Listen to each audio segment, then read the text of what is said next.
Hello बच्चों, ये जो मैं सेशंस आपके लिए एक बहुत छोटा सेशन जो लेके आया हूं ना, ये आप लोगों की डिमांड पे लेके आया हूं। इस सेशन का मेन मोटिव ये है, काफ़ी बच्चों को कन्फ्यूज़न है कि इस समय सर हमें सैम्पल पेपर्स करने चाहिए या नहीं। तो बच्चों मैं कुछ आपको टिप्स देता हूं कि आपको सैम्पल पेपर इस समय कितने करने चाहिए और क्या ये बिल्कुल सही टाइम है और किस तरह से आपको सॉल्व करना है सैम्पल पेपर और उसको किस तरह से अपनी चीज़ों को फाइंड आउट करना है। इन सारी चीज़ों के बारे में आज मैं आपको इस छोटे से वीडियो में बताने वाला हूं, तो बहुत ध्यान से देखना आप लोग।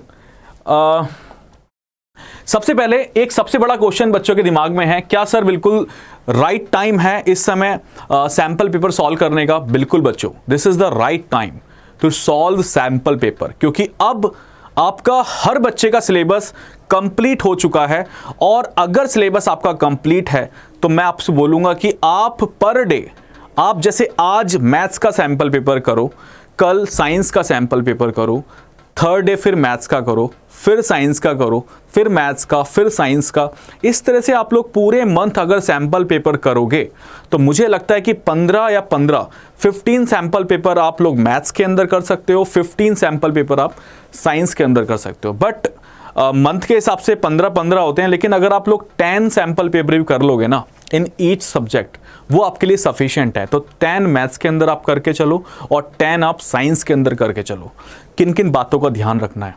अगर आप कोई भी सैम्पल पेपर कर रहे हो तो इस तरीके से करो कि वो आपका एग्जाम है।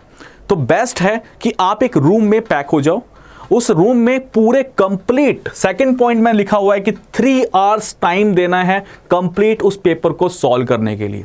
ऐसा बिल्कुल मत करना कि सैम्पल पेपर उठाया, आपने देखा कि 1 मार्क के क्वेश्चन सारे आपसे हो सकते हैं तो आपने टिक कर दिए, इनको बाद में देखेंगे। ऐसा नहीं करना। आपको कंप्लीट, जैसे एग्जाम में आप कॉपी में लिख के आते हो ना, बिल्कुल वैसे ही आपको कंप्लीट सॉल्व करना है पूरा सैम्पल पेपर। ठीक है, पूरा कंप्लीट, पूरे स्टेप्स लिखने हैं।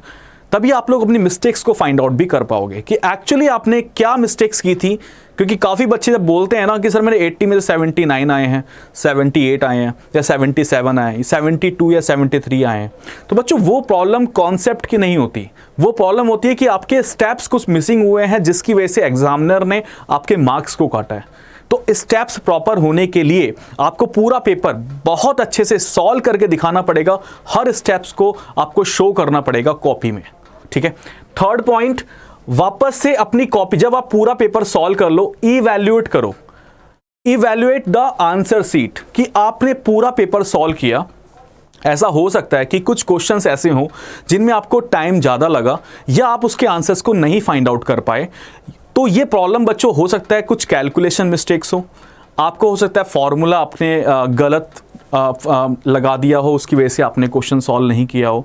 तो ये सारी चीज़ें हो सकती हैं। तो इवैल्यूएट करना बहुत ज़रूरी है उस पूरे आंसर शीट को। तो इवैल्यूएट द आंसर शीट। और फोर्थ पॉइंट, जिन क्वेश्चंस की वजह से आपके जो मार्क्स 72 73 रहे हैं सैम्पल पेपर के अंदर, उन क्वेश्चन को दोबारा से रीअटेम्प्ट करो, उनके नोट्स प्रॉपर बना लो। वो जो क्वेश्चंस है ना, उसी टाइप के क्वेश्चंस पे आप पे ज़्यादा मेहनत करनी है, क्योंकि हर सैम्पल पेपर में उसी टाइप के क्वेश्चंस आपके प्रॉब्लम भी क्रिएट करेंगे।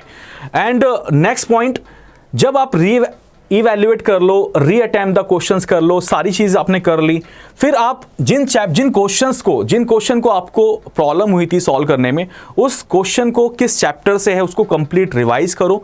वही चीज़ आपको फाइंड आउट करनी है कि किस चैप्टर के कॉन्सेप्ट आपके वीक हैं, उनको फाइंड आउट करो।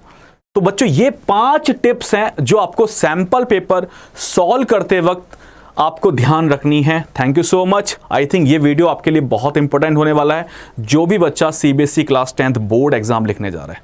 Thank you so much and bye bye.